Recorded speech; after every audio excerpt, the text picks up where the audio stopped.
This is Pete Moore on Halo Talks NYC. I have the pleasure of having a chosen guest from the URSA trade show visiting with us today, unannounced. Melt Method, Sue, with a great history in the industry, and she's going to tell us about what's going on at the Method. So good to see you in person and on audio. Thank you, Pete. I appreciate it. So we've been running in somewhat concentric circles, I would say, from Crunch and some of the other people and opportunities and brands in the industry. So why don't you give the 4 or 5 people who don't know who you are listening a quick background on yourself and how you kind of evolved into an entrepreneur? I'm Sue Hitzman, and I've been in the fitness industry since 1988 as a fitness professional. I started out in group exercise, and I'm an exercise physiologist. I work with the human body, and in the late 90s, I got myself into a lot of chronic pain, and the neuromuscular therapy and all the stuff I learned in fitness didn't quite get me out of pain. I veered out of the fitness industry, and today I'm a neurofascial science and research educator. I am a founding member of the Fascia Research Society, and I spend the greater good of my last 25 years helping people alleviate chronic pain by understanding about the system of the body that provides stability. Got it. So are you doing that on a one-by-one consulting basis, or are you doing that through Melt Method? Are you also doing private consultations? All of it. Yeah. So I've been in private practice for 25 years, and I also, in the late 90s, after I got myself out of chronic pain, working with clients who also had chronic pain, a gal said to me, if you could just invent a way for me to do to myself what you do with your magic hands, I'd stay out of your office. And that was the beginning of my development of Melt, and it was by 2004 I helped like 10,000 people in practice and around the world.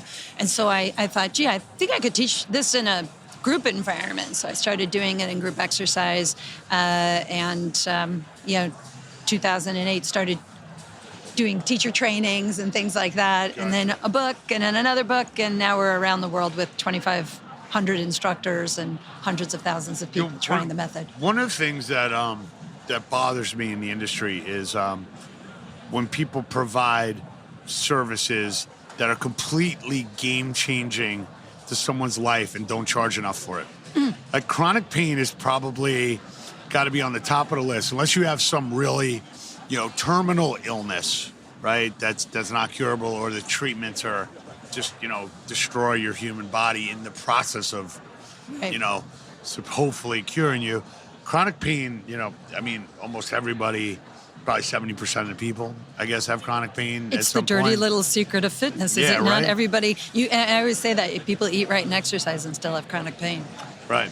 So how do you think about pricing something that changes someone's life? It's a really great question, Pete, because I say this a lot in my trainings, is that people in the fitness industry are exceptional at what they do. They actually are very service-oriented. They want people to feel better, whether they're working with chronic pain or just weight loss, but they have a hard time running a business, a successful business. And for me, I was one of those people also, and somebody at the time after getting out of pain said, you are not charging me enough. And it was a risk, and it was sort of one of those things, well, I said, gosh, if I raise my rates, am I going to lose my clients? He goes, you know what? You're going to lose some, but you're going to gain more. And I went from, $100 an hour, 125, and then I went up to 160. I probably lost 3 and gained 30. And even in developing Melt, when that gal said, if you could invent a way for me to do to myself what you do with your magic hands, I thought, I would be unemployed if that happened. And the opposite happened. If you really want to help someone, the revenue can come. You just have to learn how to strategize business. And I think business is a part of a practice. That's also what we teach with Melt with our instructors, is how to run a successful business. Yeah. And just for the listeners here thinking about running a successful business, there's only 2 variables to revenue, and it's units and it's price. That's right. Those are the only 2 things you can tinker with, right? Simple. So, I see a lot of these companies right now saying, I don't know if I should raise my prices. Like, well, everyone else in the world just raised their prices, and we should have raised them a long time ago. True. And I look at these financial statements, and someone's like, well, I got this unlimited membership, and I'm like, well, unlimited memberships should be limited, because I cannot have all these people coming in here, 20 or 30 times a month, and they get charged $7. Like, well, I got their credit card and it's on EFT. You're giving away your service. What can you buy for $7, right? You can't even buy a turkey wrap. Yeah, I mean, a lot of people in our industry, an empanada. Exactly, and I think you ate most of that empanada. Yeah, that's my way towards chronic pain loss. There's a difference between being a humanitarian and being a business owner. And I hear a lot of people back when I started, they were like, oh, you need investors and you need these people because, you got to have money. And I'm so grateful because over the 25 years I've been doing this, I have no investors. I did it all on my own dime. I have no debt and a successful business, working to generate enough income to, employ more people so that we can reach more people. But I think you're right. There is a problem in the mindset of the industry at large of fitness in running a business where you're looking ahead at your bottom dollar and trying to figure that out. I mean, when I opened up my private practice, I remember my mom goes, oh, what if nobody shows up? You have so much money to spend. And I just kind of did math. I said, okay, if it's, $1,200 a month, I got to pay for this thing.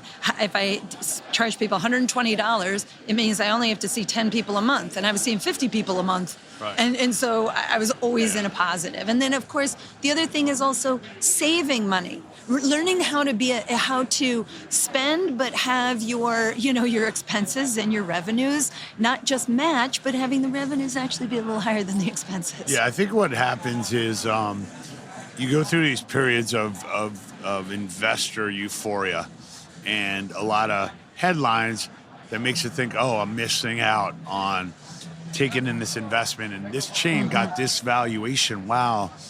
I'm better. I provide a better product or services. And the reality is, and for the people listening here, one, you don't really know the details of the deal. Okay, that's really important.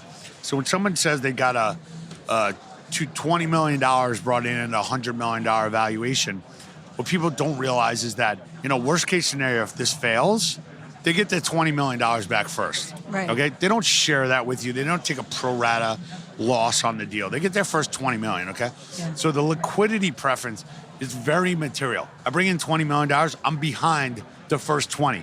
So think about laying down on a yoga mat and looking up, okay? That's right. And just look at $20 million ahead of you and then get up in the morning and try and run your business, right? And spend the $20 million that you've never known how to spend $20 million before because you never put yourself in that kind of position to say, okay, I'm going to go deploy $20 million in this rollout. And then what do I got to do? Oh, I got to sign leases. I got to hire people. I got to train them. I got to market in these new cities. It's like, do I need to do that? Or maybe what I'll do is I'll methodically grow my business, not take in outside capital from someone that never done this before necessarily. And let me go and control my own destiny and be able to sleep at night knowing that I got X millions of dollars below me or savings. And I'm going to grow this the way I want to and not jump into this game that people think I should be in. Well, I think you're saying a lot there, though, Pete, because there's a whole component of what's your relationship with money, right? And when all of a sudden somebody's saying, oh, your company's worth this here, I'm going to give you $5 million. They're not really giving you $5 million. You're borrowing, which means debt. And if you're not good with managing your money as an autonomous being, right? Do you have debt? Are you saving money? What are you doing in your own household?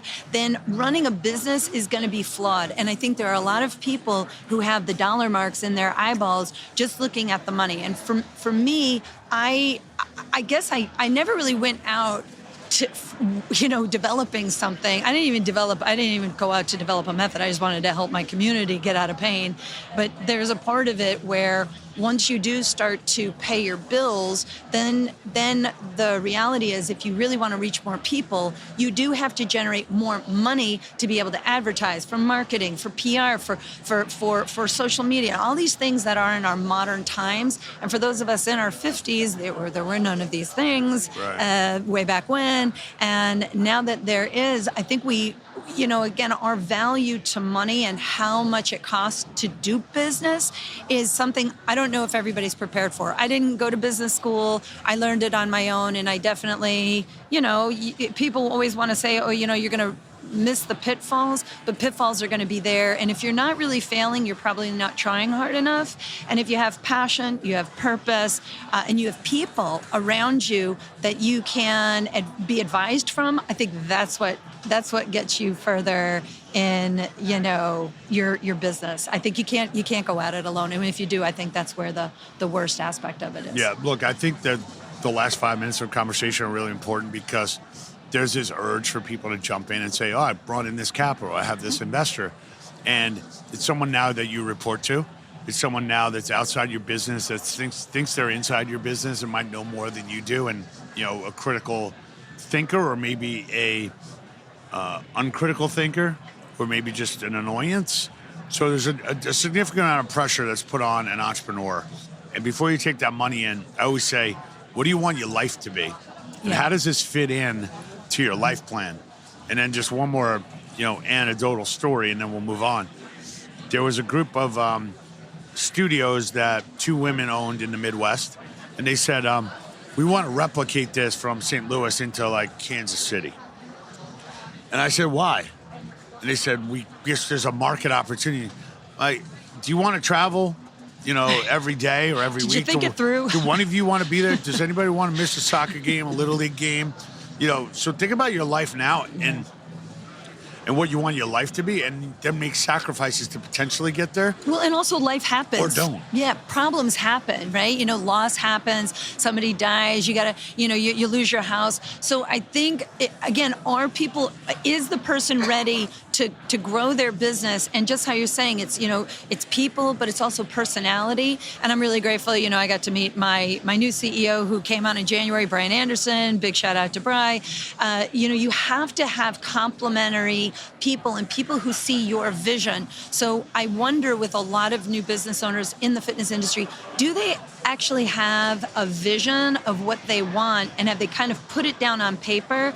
Because a lot of times I've heard people say, oh, I'm going to write a book. And I said, what is the book going to be about? Well, you know, and they kind of throw sparkles all over the place. Or I want to run a business. And I'm like, well, what's the business plan? What's the model? Well, I just want you to, you know, give me some money. And I'm like, you know, but what's the plan? So again, people, passion, purpose, plan, personality, all these P's. I like it. You know, Pete and Pete. You need somebody like Pete in your life. But really, I think, are people thinking through what it is to run a business, and not, you know, ready, fire, aim, but thinking through the steps to get to where you want to go, and not biting off too much. And I think I'm very grateful that you know, when I was in my 30s and really starting to develop this, I met with big business guys who said, you're not smart enough. You don't know anything about business, so give us 80% of your business. And of course, we're smart enough to do it. And I just thought, I think I am smart enough, and I think I have enough potential. So thanks, but no thanks. So it kind of got a fire under my butt that I thought, how can I do this by myself? And I started there and showed proof of concept. And then as I started to generate money, people were like, what is it that you're doing over there with that melt thing? And so I think really thinking through the plan is important. And I don't think every young entrepreneur has that, and having an entrepreneurial spirit and really being persistent. There's another P, being persistent about what you want is really important. Yeah, and just closing this out here, before you talk to an investor, actually prove out a prototype, and not on paper. Prove it out in real life. There you go. And actually live inside of it and figure out what the special sauce is. Mm-hmm. And then if you think it's scalable and you can replicate it, and then you want to look for money to do that, then figure out what options there are to do that. And there are options by licensing that you don't take in money. There's franchising where you don't have to take in an investor. You can basically lots of legal problems, though. Lots of legal. You can take in debt that's non-recourse or recourse. Mm-hmm. Point is, before you talk to people like me or any private equity or venture capital firms or family offices, weigh the options. Get the prototype. That's it. And live in it and say, this is the special sauce, and let me tell you how it works. Mm-hmm. Instead of saying, give me money, I'm going to go do this experiment. That's not a good way to, that's not the right sequencing. So, melt method. Let's talk about it. Let's talk about bringing in Brian. Let's talk about what the plans are for the next couple of years and this methodical growth, which obviously, you know, is planning, right? Mm-hmm. Is another P here. And persistence, perseverance, and, the pleasure of actually growing a business. Yes. So I'll think of some other P's while we're going. I love but this. Keep This going. is good. Yeah. It's going to be like on Mr. Rogers' Neighborhood or something like that. I think this is awesome. This podcast is sponsored by the letter P. Brought to you by, I think it's brought to you by. Brought to you by the letter P. Put the Mr. Rogers, would you be mine in the interlude? Thank you. Okay, fire away. Yeah, so, with Melt, I mean, it started out as, again, a private practice. I was treating people with my hands. And as I started to grow the business and I taught it in group environments, I went from treating one person a day to 20, 30, 40, 50 people a day in groups, and decided I think I could replicate this as a teacher training, develop teacher trainings, which meant to creating manuals, creating a plan and a process, and a language of fascia, because fascia was not in the industry. And in 2010, I thought I'm going to simplify this method down so that my mom knows what I do as a living. And I set out to write the Melt Method book. It became a New York Times best-selling book. And today we've got a second book called Melt Performance. We've got 2,500 instructors in 28 countries who share Melt in group environments and in one-on-one. And we also, again, on our side of the business, not only teach them the method, but also teach them the business side of hands-off body work. And to me, what Melt is a bridge between the fitness industry and the manual therapeutic industry, where we're empowering people to learn how to apply manual therapy techniques to themselves. And I don't know, for a business, our goal in this next year is to, because COVID made us move entirely online, and we successfully did that. I trained 1,500 people online very successfully in the last year and a half. And we're expanding the growth. We have a new marketing team. We have a new platform. We have a new Melt SVOD platform where we do live classes as well as recorded classes. And I'm hoping that in this next year, we'll bring back the live setting events and kind of blend the two and build this business into what it should be, which I would say will become a $50 million business. I'm going to go ahead and put that number out there. All right, throw it out there. Is your mother going to call right now? Indeed, maybe. It's like, Sue, please. She kind of knows what I do now. That's awesome. But yeah, so we're hoping to bring that EBITDA up into the multiples of millions, and perhaps put this business out in front of one of these exceptionally large hundreds of millions of dollar businesses that are here at the URSA conference, and sell it. Gotcha. Yeah. And then with the 2,500 Melt Method instructors around the world, are they doing this 100% of the time, or is this part of what they do within their arsenal of therapies? Yeah, I mean, we have two channels. We have people who are in the fitness industries, Pilates, personal trainer, yoga, group exercise of any sort. And then on the other side of it are manual therapists. And so many of them just use Melt as a vehicle to, again, empower their clients. Because just like on my practice, you work with somebody for an hour, that does not equate change for the other 100 hours before you see them again. And this gives them that supplemental stuff to maintain the changes that you're making and actually accelerate their transformation faster.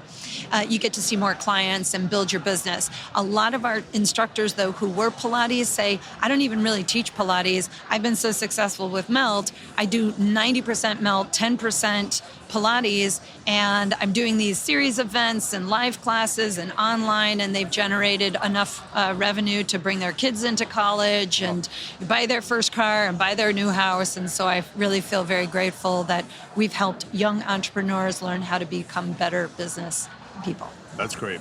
So we kind of touched on a couple things, and we've got a lot of use of the letter P. But if you were an entrepreneur looking back at your younger self, 20 years ago, what would you have told yourself then? And how intimidating would it be to your younger self to say, all right, I need you to write 2 books I need you to get 2,500 instructors. I need you to build this business. I need you to help these X hundreds of thousands of people. And you would have said, like, come on, like, is that realistic? Maybe. I think, if I look back, I think I always had an intuitive understanding that I was a spirit occupying a body and utilizing a mind to have a human experience. I remember being a kid and asking my dad, how did I get in this body and why am I here? And he said, I don't understand what you're asking. So Wow. I think I'm having that, like deja vu right now for some reason. I do believe in that, by the way. yeah, so I think I've always had an innate belief that when I started working with clients and having people say, it's amazing how you changed me, how you helped me. So I think I had that instilled belief, and then it was, how could I transform my life? Because my dad, a long time ago, when he told me I should go to business school, I said, I'm never going to own a business. He's like, are you kidding?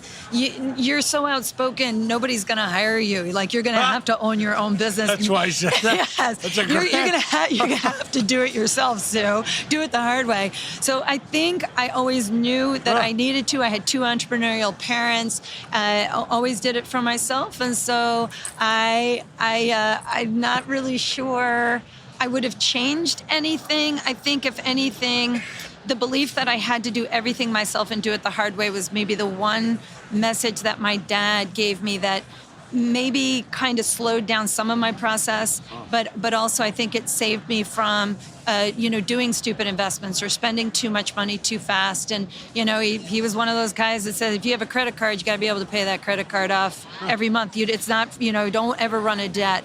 So I don't know. I think I always felt like I could contribute something to the world. I think we're all born here on this planet. I think we decide we're going to become a human body again, to feel again and have all these things, anxiety, depression, grief, but also love and abundance and touch. And I just feel really lucky that I get to hang out with people like you and this like-minded community of brilliant, loving people in the industry. Awesome. that want to transform lives. That's great. So in closing here, do you have any business quotes either that your mom or your dad had mentioned over time, or maybe something you want to leave us with on where did the term melt method come from? Maybe that's one I would start with. Well, melt, I think when I was developing the methodology, because I was talking about fascia and connective tissue was like not part of the fitness industry. And so melt at first was an acronym for myofascial energetic length technique. But as I started to develop more techniques and embed it, and it went beyond just fascia, and now it's neurofascia, and understanding that, I took the periods away. And what we say with melt is basically means taking a stiff, inflexible, unmalleable human body and restoring it back to a malleable, adaptable, mobile system. And I guess my last words to anybody who feels that they are an entrepreneur, if all you're doing your entrepreneurship is just to make money, I would give a little bit more purpose than just a financial gain to your goal-oriented mindset, and write it down. Write down what you want. Almost like you're creating a story of in 5, I always had in 1 year I'd like to achieve these things, in 3 years, in 5 years, in 10 years. And when I look back at my journals, I have mastered and actually gone beyond those milestones time amazing. and time it. again. That's great. Write it down. Write it down. Write it down. Perfect it. Professionalize it. And get people, ask people. Don't be afraid to ask people, but don't give all your ideas away. I ran into that, right? I've had ideas taken. I didn't know what an NDA, a non-disclosure agreement was, right? But I've always trademarked everything. If you've got a good name, a catchy title, trademark things. Just, the legal side of running a business is a super important aspect. And that was definitely something my dad told me early on, is make sure that you're putting your stuff down. So, like a poor man's copyright, I wrote stuff, I'd put it in an envelope, put it through the mail, and never open it up, right? So things we can do to protect ourselves. But again, get yourself a board of advisors, and you don't need to pay necessarily people to do that. If you've got people who love you and believe in you, they're going to give you their advice. But people have advice, just like people have ears and eyeballs, right? Yep, I hear you. So just take things in and then sit with it and write down what you've learned and what might work for you and what might not. And if something doesn't smell right, taste right, or look right, it probably isn't right. And if it sounds too good to be true, it probably is. Yeah. Well, we've gone through that period of a cycle here. Too good to be true. Yeah. So look, it's been great having you on the show. Pleasure. Best of luck. We're good friends with Brian, so I'm sure he'll be very I am additive to the business. so grateful. And a helpful, partner to drive it forward. Business guru. And you're officially a part of the Halo sector now. So I feel privileged. I'm really grateful. Thank you guys for letting me, David. Pete, thank you very much. Really appreciate you guys and what you've done. Thank you. Where do you call home? Well, I've been in New York for 35 years. I still have my place up there, but I moved down to Naples and Florida. Yeah, a husband passing away, and COVID was enough to get me out of New York, and so I'm living in paradise. Living in paradise. It's close to the pickleball. Oh God, pickleball! What a weird thing. It's like a mixture between wiffle ball, badminton, and bad tennis. I don't know. Well, it's a great place to go to a melt afterwards. Yes, after indeed. You pickle yourself. We're gonna melt everybody in Florida. Awesome. You now honor a member of the book in the Halo sector. We will talk to you and do an update in a couple of years. I see love where it. we're at. Well, we'll check the journal and see when we're scheduled. I'm so grateful. Thank you so Awesome. much. Good to have you on. Thanks, man. Mel Method.